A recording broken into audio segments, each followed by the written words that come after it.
ದಿನಾಂಕ 20ರಂದು ಕದಳಿ ಮಹಿಳಾ ಸಮಾವೇಶ ಹಾಗೂ ರಾಜ್ಯಮಟ್ಟದ ಆಧುನಿಕ ಮಹಿಳಾ ವಚನೋತ್ಸವ ಗಂಗಾವತಿ. ಅಖಿಲ ಭಾರತ ಶರಣ ಸಾಹಿತ್ಯ ಪರಿಷತ್ತು ಬೆಂಗಳೂರು ಕದಳಿ ಮಹಿಳಾ ವೇದಿಕೆ ತಾಲೂಕು ಘಟಕ ಗಂಗಾವತಿ ನೇತೃತ್ವದಲ್ಲಿ ಇದೇ ದಿನಾಂಕ 20 ಭಾನುವಾರ ದಿನದಂದು ತಾಲೂಕು ಕದಳಿ ಮಹಿಳಾ ಸಮಾವೇಶ ಹಾಗೂ ರಾಜ್ಯಮಟ್ಟದ ಆಧುನಿಕ ಮಹಿಳಾ ವಚನೋತ್ಸವ ಸಮಾರಂಭವನ್ನು ಆನೆಗುಂದಿ ರಸ್ತೆಯಲ್ಲಿರುವ ಜ್ಞಾನಗಣಪತಿ ದೇವಸ್ಥಾನದ ದೈವಜ್ಞ ಸಭಾಭವನದಲ್ಲಿ ಜರುಗಲಿದೆ ಎಂದು ಅಧ್ಯಕ್ಷ ಡಾಕ್ಟರ್ ಸಿ ಮಹಾಲಕ್ಷ್ಮಿ, ಕಾರ್ಯದರ್ಶಿ ಜಿ ಶ್ರೀದೇವಿ, ಕೃಷ್ಣಪ್ಪ, ಸಹ ಕಾರ್ಯದರ್ಶಿ ಮಾಲಾ ಶ್ರೀಧರ್, ವಿಜಯಲಕ್ಷ್ಮಿ, ಸೂಗೂರು ಹಾಗೂ ಉಮಾ ಹೇಳಿದರು.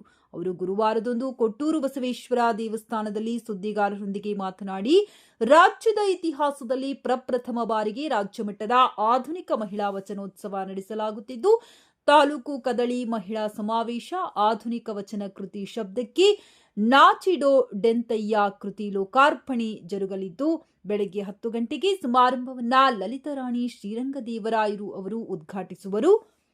ಕೃತಿ ಲೋಕಾರ್ಪಣೆಯನ್ನು ಲಕ್ಷ್ಮೀ ಅರುಣ ಜನಾರ್ದನ ರೆಡ್ಡಿ ನೆರವೇರಿಸುವರು. ಡಾಕ್ಟರ್ ಸುಲೋಚನಾ ಚಿನಿವಾಲರ್, ಸಾವಿತ್ರಿ ಮುಜುದಾರ್, ನಿರ್ಮಲಾ ಬಳ್ಳೊಳ್ಳಿ, ಶುಭಾ ಪರಣ್ಣ, ಮುನುವಳ್ಳಿ ಸೇರಿದಂತೆ ಇತರರು ಗೌರವದಲ್ಲಿ ಉಪಸ್ಥಿತರಿದ್ದು, ಇದೇ ಸಂದರ್ಭದಲ್ಲಿ ಆಧುನಿಕ ಮಹಿಳಾ ವಚನಕಾರರಿಗೆ ಬಹುಮಾನ ವಿತರಣೆ, ವಚನ ಸಾಹಿತ್ಯದಲ್ಲಿ ಮಹಿಳೆ ಅಂದು ಇಂದು ಮಹಿಳಾ ವಚನಕಾರರಿಂದ ವಚನ 2 ಗೋಷ್ಠಿ ಜರುಗಲಿದ್ದು, ಸಂಜೆ 5 ಗಂಟೆಗೆ ಸಮಾರೋಪ ಜರುಗುವುದು ಎಂದು ಕಾರ್ಯಕ್ರಮದ ಕುರಿತು ವಿವರಿಸಿದರು.